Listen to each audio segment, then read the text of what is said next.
আজকের সকালটা শুরু হলো আমার একদম অপছন্দের একটা খাবার দিয়ে, সেটা হচ্ছে লিকার চা আর সাদা মুড়ি, যেটা আমার গলা দিয়ে একদমই নামছিল না। তারপর বাবাইকে ঘুম থেকে তুলে ফ্রেশ করিয়ে খাইয়ে রান্নাঘরে চলে এলাম। আর এখানে দেখতেই পাচ্ছ মা সবজি কুটে দিচ্ছে, মার ওইদিকে পুজো হয়ে গেছে আর আমি রান্না এক এক করে বসিয়ে দেব। আজকে রান্না হবে নিরামিষ, তো শনিবার তো নিরামিষ রান্না হবে। ছানার রসা হবে, লাউ দিয়ে ডালের বড়ি দিয়ে একটা তরকারি হবে, লাউ চোচা আলু ভাজা হবে, আর হবে বেগুন ভাজা। তো সকালে একেবারে বেগুন ভাজা ভেজে নিচ্ছি, একেবারে বেগুন ভাজা দিয়েই সকালের খাবারটা খেয়ে নেব। এদিকে রান্না বসিয়ে দিয়েছি, ওদিকে বাবাইয়ের অত্যাচার শুরু, আজকে শনিবার যেহেতু। তো মানে সকাল সকালই রান্নাবান্না বসিয়ে দিলাম, সবজি টবজি সব ঘরেই ছিল। শনিবার দিন রান্নাটা তাড়াতাড়ি হয়ে যায়, কারণ সবজি সব থাকেই, বাজারের ব্যাপারটা থাকে না, মাছটা চানার ব্যাপারটা থাকে না, তো তাই রান্নাটাও তাড়াতাড়ি হয়ে যায়। আমি যখনই রান্নাঘরে আসি তখনই আমার ফোন আসা শুরু হয়ে যায়, আর যখন ফোনটা হাতে নিয়ে বসে থাকবো ফ্রি টাইমে তখন কোনো ধরনের ফোন আসবে না। আর রান্নাবান্নার সময় ফোন করার লোক হচ্ছে দুজন, এক হচ্ছে রিয়া আর এক হচ্ছে টুম্পা, দুজনই আমার বোন। মানে বাড়ির বড় দিদি হলে যা হয় আর কি, কারো কোনো প্রবলেম হলে, দুজনেরই কোনো প্রবলেম হলে ডাইরেক্টলি আমাকে ফোন করবে আর আমার কাছে সলিউশন চাবে, যেন আমি একটা ছোটো মোটো ডক্টরই হয়ে গেছি ওদের জন্য। আমি তো ওইদিকে রান্না করছিলাম, তাই মাকে বললাম ভাতটা মাকে মেখে দিতে বললাম, মাও খাবে আমিও খাবো। ঘি, কাঁচা লঙ্কা আর বেগুন ভাজা দিয়ে গরম গরম ভাত মেখে দিতে বললাম মাকে। আর এদিকে আমার ছানা রসা হয়ে গেছে, আজকে ছানা রসাটাই আগে করলাম, তারপর এখন করছি লাইয়ের চচা আলু ভাজা, আর তারপর হবে লাইয়ের তরকারিটা, আর বেগুন ভাজা তো হয়েই গেছে। রান্না করছিলাম ঠিক তখনই রিয়া হাজারো বার ফোন করছে, তো ফার্স্ট তো রিসিভ করলাম না, ব্যস্ত ছিলাম, ভিডিও শ্যুট করছিলাম। তারপর বাধ্য হয়ে আগে ফোনটা রিসিভ করে নিলাম। এতবার ফোন আসা দেখে তো ভেবেছিলাম না জানো কি হয়েছে, কিন্তু ফোনটা রিসিভ করার পর আমাকে জাস্ট জিজ্ঞেস করলো যে আজকে তো বৃষ্টি বৃষ্টি ওয়েদার, ইউভানকে কি স্নান করানো যাবে, এইটুকু কথা জিজ্ঞেস করার জন্য এতবার ফোন। সকালের জন্য অমৃত খাওয়ার হচ্ছে ভাত, বেগুন ভাজা, ঘি, কাঁচা লঙ্কা। উফ কি যে টেস্টি লাগে আমার। দুধের পাত্রটা ফ্রিজে ঢোকাতে জাস্ট একটু লেট হয়ে গেছে, ঠিক ততক্ষণেই দেখো পিঁপড়ের অত্যাচার শুরু। আর এই প্রবলেমটার সলিউশন আমাকে কেউ দাও, যে এই পিঁপড়ের জ্বালা যন্ত্রণার থেকে কিভাবে মুক্তি পাওয়া যায়। তারপর বাইরের ওয়েদার দেখো, এদিকে মেঘলা, এদিকে বৃষ্টি হচ্ছে, আবার এদিকে রৌদ্র।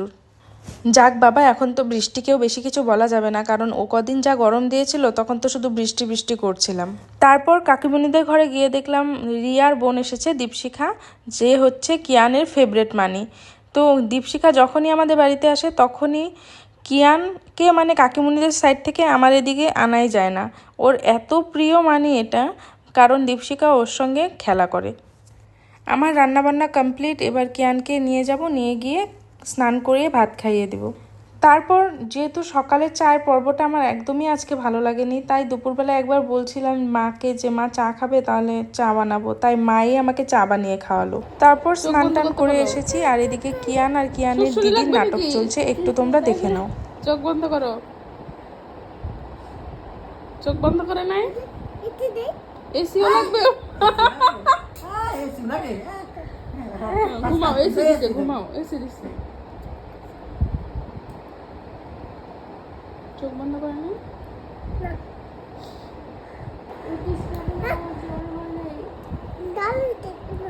কি খায়? অতুষ। কি হয়েছে? জ্বর হয়েছে না, এখন ঘুম পাড়াও, অতুষ খেয়েছে, ঘুম পাড়াও। হ্যাঁ ঘুম পাড়াও।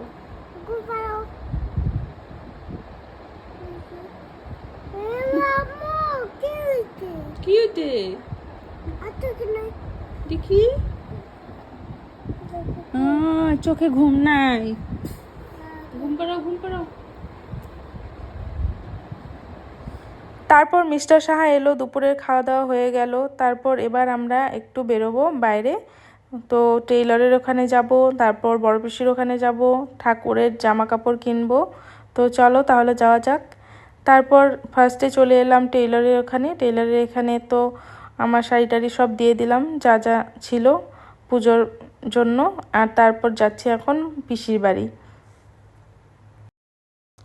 তারপর চলে এলাম বড় পিসির বাড়ি এসে চা খেয়ে নিলাম। তারপর আমার সোনা ভাস্তিটাকে একটু কোলে নিয়ে আদু আদু করে দিলাম। আমার সোনা মাম্মা মেয়েটা একদমই শান্তশিষ্ট।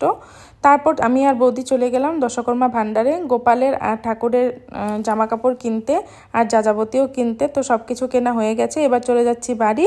তো যদি ভিডিওটা ভালো লেগে থাকে ভিডিওটা অবশ্যই লাইক শেয়ার করে দিও। আজকে ভিডিওটা এখানেই এন্ড করছি। ফেসবুকে যদি দেখছো তাহলে আমার পেজটি ফলো করে দিও, আর ইউটিউবে দেখলে অবশ্যই আমার চ্যানেলটি সাবস্ক্রাইব করে দিও। আজকের জন্য টাটা, দেখা হবে আবার নেক্সট ভিডিওতে।